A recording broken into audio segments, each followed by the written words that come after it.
Y'all killing me with this. So, if you know anything about seeing her on podcasts, even before her getting this podcast, she's very obsessed with Matt Rife. She thinks Matt Rife is like the bee's knees. That's like her celebrity crush, right? And they start asking each other, like, have you ever had a celebrity crush? Have you ever had a dream about a celebrity crush, right? And Miss Welch has like probably the scariest Matt Rife dream that you're ever going to hear in your life. It's really going to fuck your shit up. And it's kind of hilarious. Like, if you picture what she starts talking about in your mind as she's talking about it, it really paints like a horror movie type scenario in your mind, you know? Like, I want you to close your eyes for this and actually visualize the things that are going to come out of her mouth while she's explaining this dream, and visualize them in your head. And remember, the whole dream is about Matt Rife. Listen to this. This is actually crazy. This is one of the craziest nightmares anyone could ever have. I want to figure out your celebrity crush. You've never had like a dream about a celebrity where you're like, that was too real, and it. No. Oh, have you? So I actually had a dream about Matt Rife a few weeks ago, and it like traumatized me a little bit. Like, I pushed the pillow plumb off my bed for a few days. I was like, don't look at me. I was like, ooh, brother, get on somewhere, you know? Why? What happened? So I had a dream. It was like after one of his shows, and it was like the hallway, like I guess where they get ready backstage and stuff like that after one of his shows. Everybody else already left besides like the janitors and stuff. They're cleaning, and then they all disappeared. Okay. So now, Miss Welch, she said, okay, the dream started out kind of good. Went to a Matt Rife show. We were having a rip snorting good time. I was slapping knees and the whole goddamn thing, you know? And then the show is over, and now all the lights start going off, you know? And it's pretty much just me and like the janitors, you know? That's the only people left in the whole venue. So now right there, my ears, they started perking up. I was like, whoa, what is happening here? Is she about to get like completely railed out by Matt Rife? I don't know. I kept listening, and I was met with this. And then the lights like got dimmed, like everything was going on. I was like, what's going on here? You know? Did Endless Love come on? No. Oh. No, this shit like had me fucked up. I woke up sweating. Oh, it was like, bad? Yeah. Oh. This man, he come out and he was like, just give me a minute, you know, I'll be right back. I was like, oh, okay. So Matt Rife now, he comes out of his dressing room. Haliey Welch, it's just her and like one creepy janitor over in the corner. All the lights are dimmed. You know? Nobody left in the venue. Matt Rife comes out of his dressing room. He goes, hey, man, you just give me 1 second. I'm getting ready for something, you know. I'm going to be out to hang out with you in just a minute.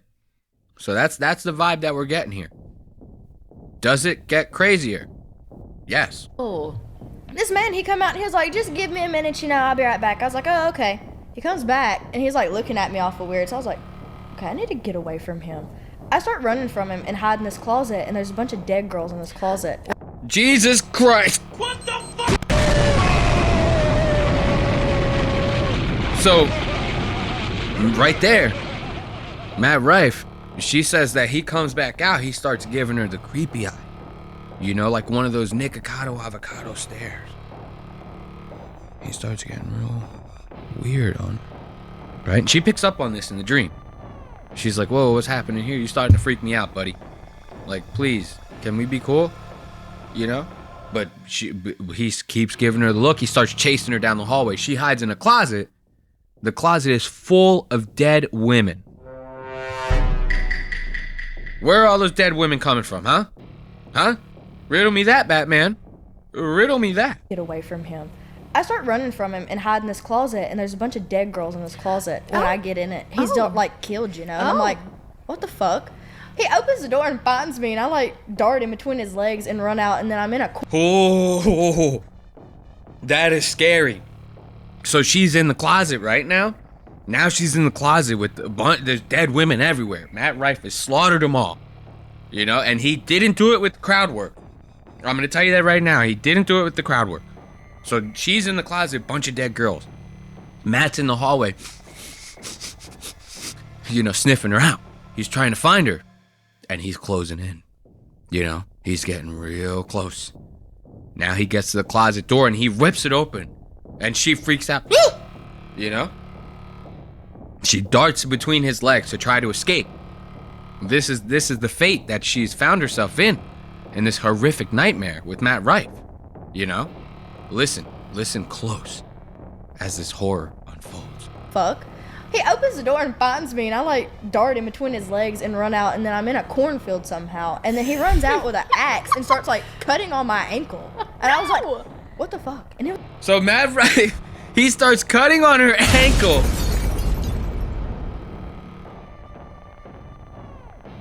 How crazy is that? So she gets out the closet. She barely escapes with her life. She runs between his legs. Somehow she's in a cornfield now. And Matt Rife is in the cornfield with like a hatchet. And he's nipping away at her ankles. He's just nipping away at just her ankles. Picture that. He's bent over. And he's just nipping away at only her ankles. You know, so he's gonna kill her from the bottom up. That's torture right there. You could not make a medieval torture device better than that. And here's the funniest part about it. Is like, you probably are envisioning that whole nightmare with the Matt Rife that we all know today. You know, the lovable, you know, chiseled jaw, motherfucker got pecs like out the wazoo. Got the straightest white teeth that you've ever fucking seen. They all look like chiclets in his fucking mouth. You know what I mean? Very suspicious. That's the Matt Rife you're all probably picturing, right? That ain't the one I'm picturing. I'm going to tell you that right now. The one I'm picturing looks like this. Look at this motherfucker here. This is what Matt Rife used to look like when he first got on the show Wild 'N Out. Look at the teeth. The sunken eyes, you know what I mean? The very cheesy piercing in his ear. The gap in that teeth, you know? What's that old joke that we used to make back in high school? I don't know whether to smile back or kick a field goal. That motherfucker's gap is a big, okay? That's a big, big gap. So now you, like I said, y'all are picturing this guy. This is who y'all are picturing right now during this nightmare. Not me. All the dead women, the chasing, the closet, you know, the hacking of the hatchet on Miss Poor Hawk Tuah's ankles. It's all coming from him. It's all coming from that dude. That is a scary, scary nightmare. I could not imagine being caught up in the midst of that nightmare. No, siree. Count me out, dude. So that's the one I'm picturing right now. And that I just find hilarious. Let's see if she finishes out this story on some crazy shit. it was so vivid too. Like I see my ankle like getting split The fact open. that this was 3 weeks ago and you can tell me this It scares much. me. Yes. That's the only like dream. There's like a few certain dreams. So that's crazy. That dream was so scary to her that she's telling this story to Caitlin Bristow like 3 weeks later, like almost a month later. She still remembers it that well. I'm telling you, she ain't going to be sleeping with that Matt Rife pillow any longer. Okay? Matt Rife is out. Pookie is in. Okay? But let's get back. See, what I find interesting about that nightmare is like Haliey's such a violent girl, like in every other aspect of her life. Why wasn't she just like beating the shit out of Matt Rife? You know, she's beating up her boyfriends left and right, praising all this violent nature that she's got brewing up inside of her. She couldn't make that happen during the dream. Like, Caitlin starts talking about a breakup that she had. Miss Welch's advice is, you got to tap into that violent shit you got going on. You know what I mean? You got to just start beating the fuck out of those boys. That's the only way they learn. Listen to this. It's time for that. So what was your messiest breakup like? Ooh, I'm curious. it's so messy that it's like humiliating. Like the cops were involved. Did you hit him over the head with a bottle? Nope. Did you hit him over the head with a bottle? This is the baseline for Miss Hawk Tuah. You know, she goes, oh man, it was crazy. Did you hit him over the head with a bottle? Did you really bust his shit up? Because that's what I would have started there, you know? So this is what I'm talking about. This is the type of girl that we're dumping all of our time, money, you know, we're all putting the love on her and everything like that. This is her. It's the real her. Involved. Did you hit him over the head with a bottle? Nope. There was no violence. It was just me having an epic meltdown. No violence? No. Girl, you gotta tap in with that crazy shit you got going on. I'm not. What the fuck was that? Now listen, she goes, girl, you gotta tap in with that crazy shit you got going on. That's like her advice to this woman. As if she's anyone to be giving advice. So this is the type of person that we're talking about. Whoever this Pookie guy is out there, unironically, I'm praying for you, okay? Because this fame and all that, she's obviously making more money than you now. You're going to have to put up with that shit on a daily. She's going to be like who's the girl that was like Monster, like the movie Monster? Was her name like Eileen Warros or something like that? That's going to be Miss Welch in a couple years. She's going to just be fucking killing dudes in like motels and shit, you know? And you got to tap in with that crazy shit you got going on. Meltdown. No violence? No. No violence? She goes, no violence?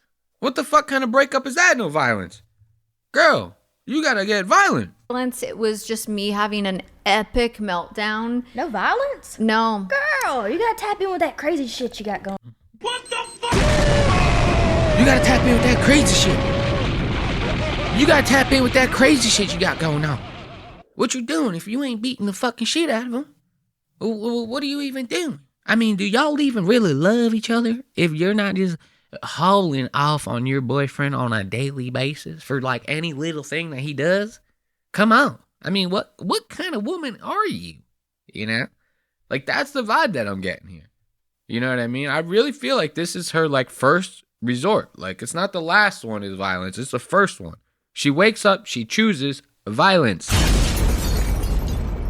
Now, let's listen to this last time code, and we'll end it right here. I thought this was actually hilarious. These bitches have been getting memed like crazy. People have been photoshopping all these different crazy characters into the chair next to Haliey. And they're like, yo, Miss Hawk Tuah, she's interviewing like Abraham Lincoln. You know, that's like, they're all doing crazy shit like that. This girl that is like her best friend sitting over on the sideline, she gets this text that involves, like, I'll let you watch it. It's actually hilarious. This whole thing is funny. Can I talk about this text message I just got? Yes. Haliey, when the hell did you have Bobby Lee on the podcast? What? Listen to that. This is going to be good. I'm telling you. So she asked, she goes, hey, I want to talk about this text. Is that cool? Because I know I'm not like the famous one here. So I just want to make sure that I'm allowed to do this. And everybody goes, you may proceed. So then she goes, when did you have Bobby Lee on the podcast, huh? Now, this seems normal. It's hilarious to me because I've been watching the show. Bobby Lee is nowhere to be found. But for anyone who doesn't have the context, this seems pretty normal. But listen close. This is funny. Hold on. Somebody text you that? It's not. Who is it? That's Kim Jong-un. Oh my Lord. They thought Bobby Lee was Kim Jong-un. What the fuck? That is the most fucked up shit. So I'm going to string it all together for you right now. She goes, hey, can I talk about this text? And the producers, like I said, they go, you may proceed. We'll allow it. And she goes, when did you have Bobby Lee on the podcast? And Haley's like, Bobby Lee? I don't even know who the fuck Bobby Lee is. What are you talking about, Bobby Lee? And the girl, she goes, yeah, this is the text I just got. She probably shows one of the producers. And the producers go, that's not Bobby Lee, girl. That's Kim Jong-un. So these two redneck chicks from fucking Tennessee, they don't even know who Kim Jong-un is. You know? And with that level of intellect, I can already tell you these two are going to be the biggest stars in the world in the next 6 months.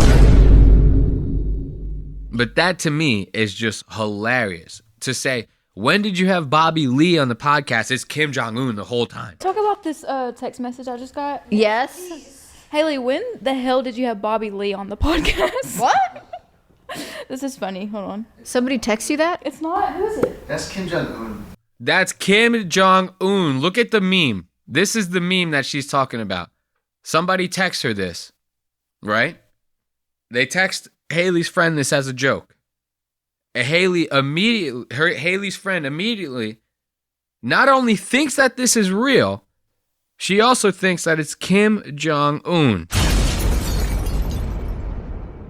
You cannot write this, but you cannot write it better than this. You can't. That is perfect. This was like, I might be a huge fan of this show from this point on. They keep doing shit like this, and I'm in. Give it up for the Hawk Tuah. And hold my fart like a bong rip.